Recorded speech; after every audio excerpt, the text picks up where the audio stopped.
kamu melihat pulau yang mungkin belum pernah kamu dengar. Pulau ini sepanjang 8 km dan bisa ditempuh berjalan kaki dari ujung ke ujung dalam waktu kurang dari 2 jam. Semua penduduknya bisa muat di stadion sepak bola berukuran sedang. Pulau ini mendanai salah satu rezim paling berbahaya di dunia. Setiap rudal balistik dan drone Shahed yang ditembakkan Iran dalam beberapa minggu terakhir, gaji tentara, birokrat, hakim eksekutor pembangkang, dan program nuklir, semua melewati pulau ini sebelum ada. 90% ekspor minyak Iran berasal dari satu titik ini, satu kerentanan utama, Iran. Puluhan tahun mereka memusatkan segalanya di sini, mengira membangun kekuatan. Semakin banyak kekuatan dipusatkan di satu tempat, semakin besar pula tempat itu jadi sasaran.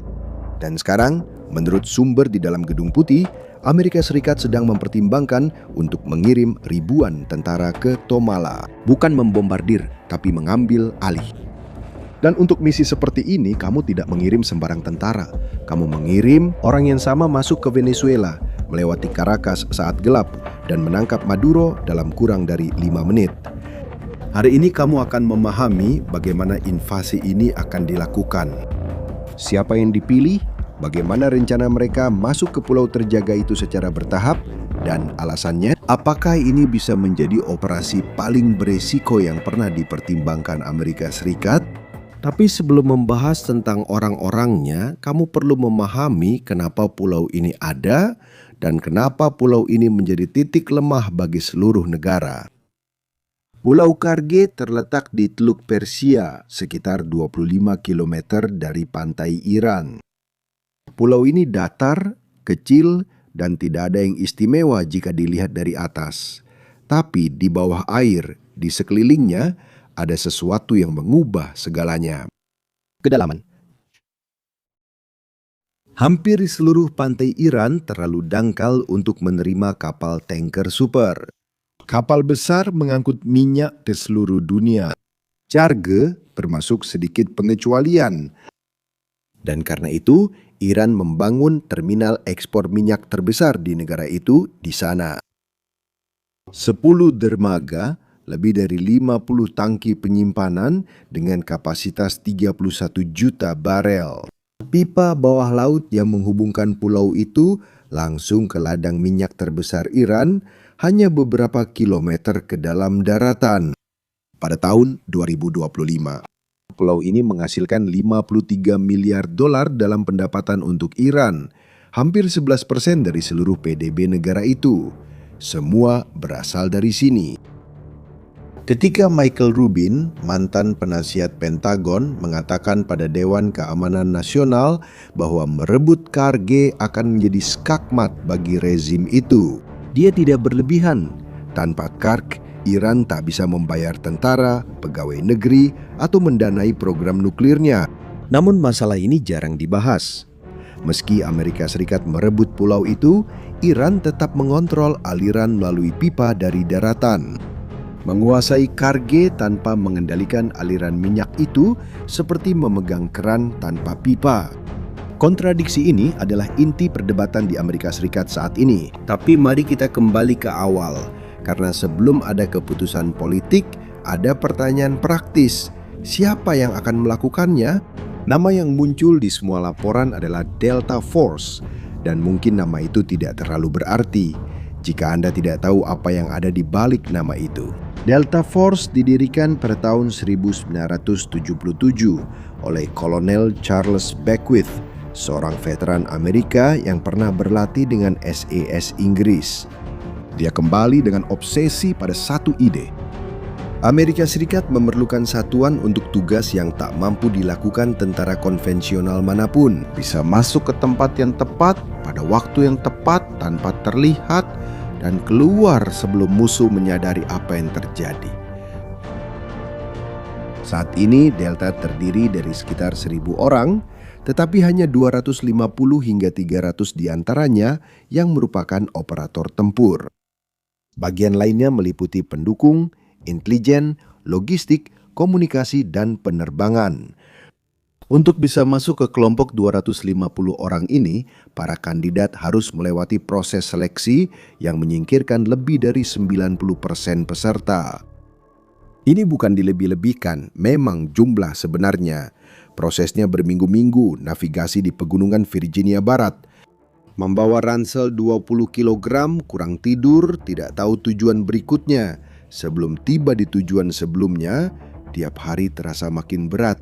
Ujian terakhir memiliki nama yang sederhana, yaitu jalan jauh sejauh 64 km dengan 20 kg di punggung di medan yang tidak rata, melawan waktu tanpa mengetahui batas waktu yang dibutuhkan untuk lulus. Siapa yang lolos akan ikut pelatihan operasional 6 bulan dengan teknik menembak yang jarang diketahui tentara. Demolisi, infiltrasi perkotaan, ekstraksi target, operasi di lingkungan kimia dan nuklir. Kurang dari 5% dari setiap kelompok yang memulai seleksi berhasil bertahan. Pria-pria yang berhasil melewati proses ini tidak hanya secara fisik lebih unggul, mereka juga mampu mengambil keputusan yang tepat di bawah tekanan yang bisa melumpuhkan kebanyakan orang.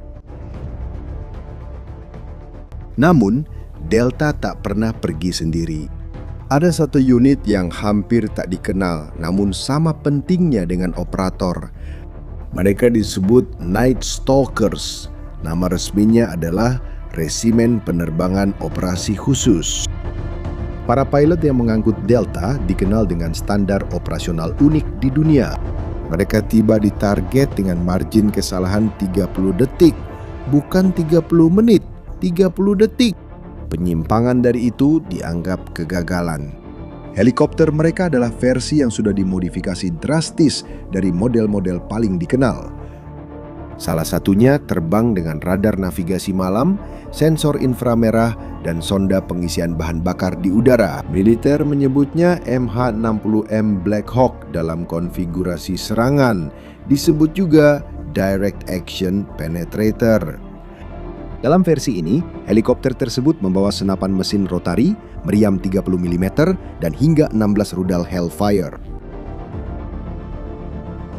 Yang lainnya mampu mengangkut 33 tentara atau 11 ton kargo dan menempuh lebih dari 600 km tanpa mendarat. Ini adalah MH-47G Chinook. Kombinasi inilah yang masuk ke Venezuela pada bulan Januari 2026. Dalam operasi Absolute Resolve, Night Stalkers terbang 30 meter di atas air agar tak terdeteksi radar di kegelapan total selama lebih dari 1 jam.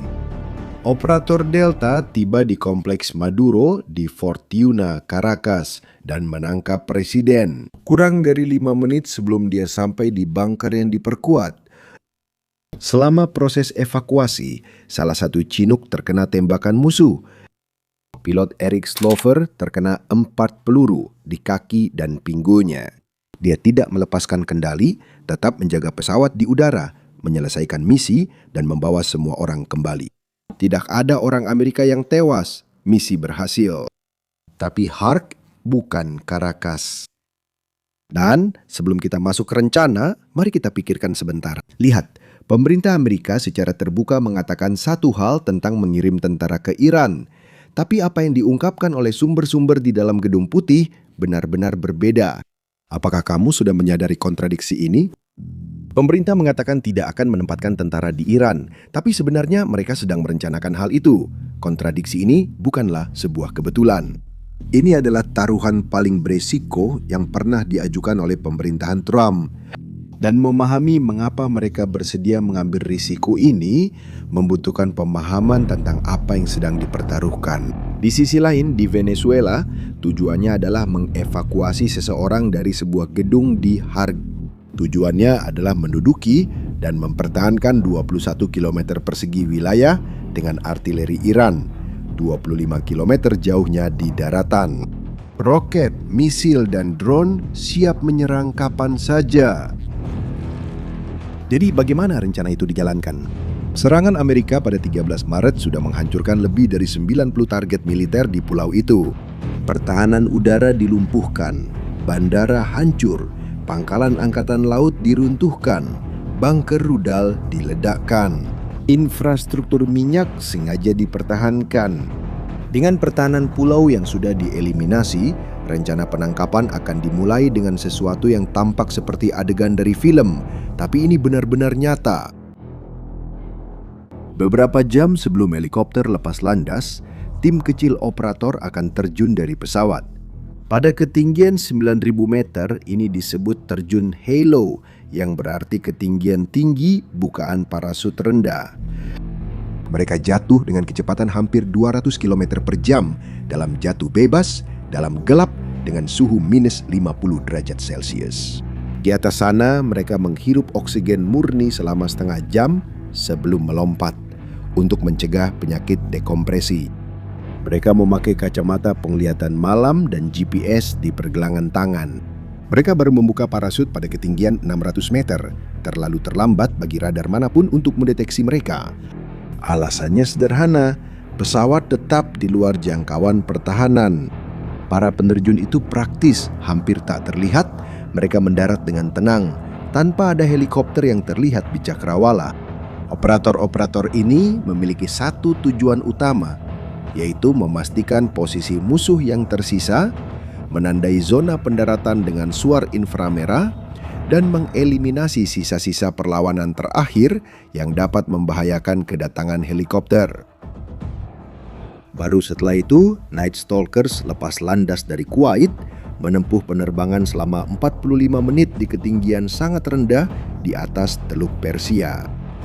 MH-60M dalam konfigurasi serang terbang di depan, menekan setiap posisi musuh yang masih memberikan perlawanan.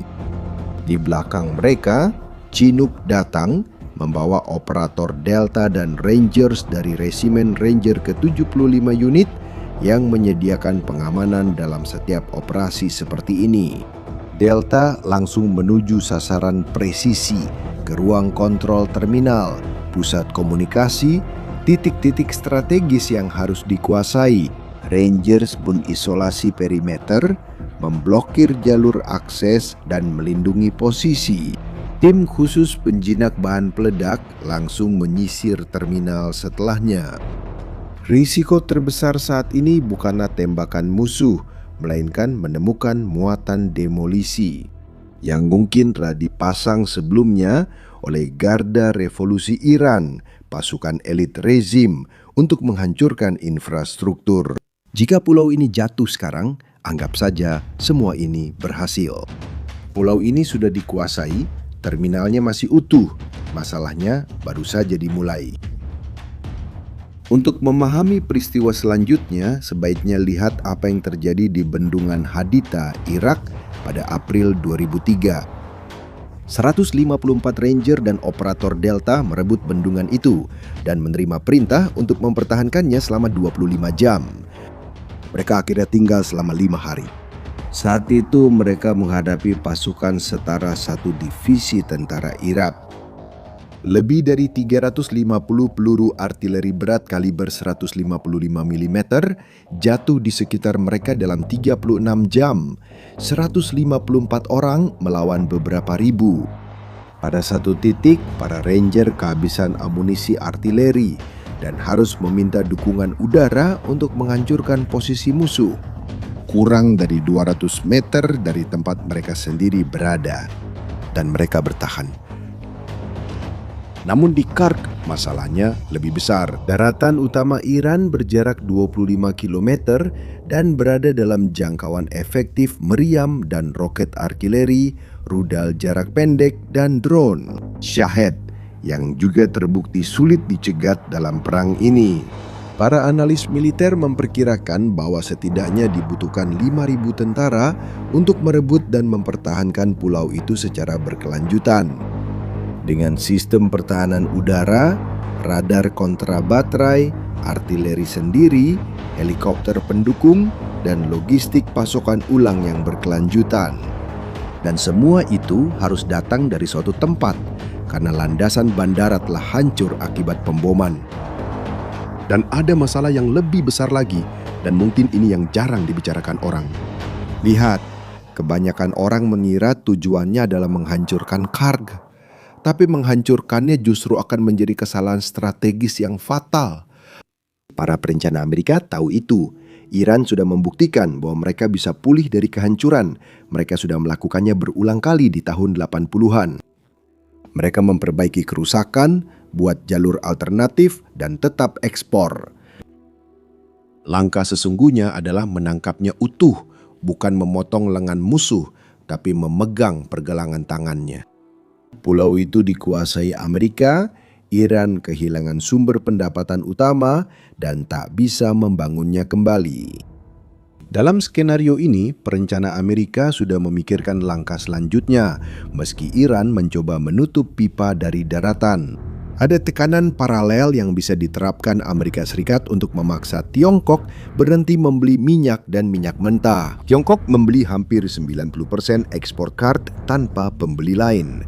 Menutup katup tidak menyelesaikan apa-apa. Bagi Iran, minyaknya tetap tertahan. Bagaimanapun juga, ini adalah tekanan dari dua sisi sekaligus. Tekanan militer di pulau, tekanan diplomatik terhadap siapapun yang membeli.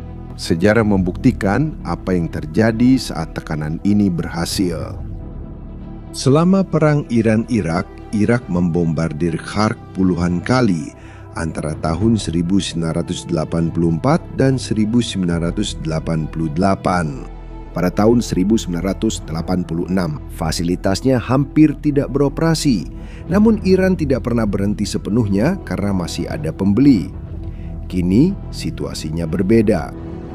Pada akhirnya, keputusan untuk merebut atau tidak merebut Khark akan bergantung pada perhitungan yang melampaui kemampuan militer apapun. Ini berarti menjawab pertanyaan sulit. Nilai strategis dari mencekik rezim tersebut. Apakah itu membenarkan risiko konflik? Karena konflik ini mungkin lebih mudah untuk dimulai daripada diakhiri. Seluruh pemerintahan Amerika sejak Carter telah mempertimbangkan untuk merebut pulau ini lalu mundur. Dan Trump, mungkin dia yang pertama yang tidak mundur. Dan kamu, bagaimana menurutmu? Haruskah Amerika Serikat mencoba merebut pulau itu atau risikonya terlalu besar? Tulis komentarmu di bawah ini. Jika konten ini membantumu lebih memahami apa yang sedang terjadi di dunia, bagikan ke teman dan subscribe channel ini agar tak ketinggalan video berikutnya. Sampai jumpa di video selanjutnya.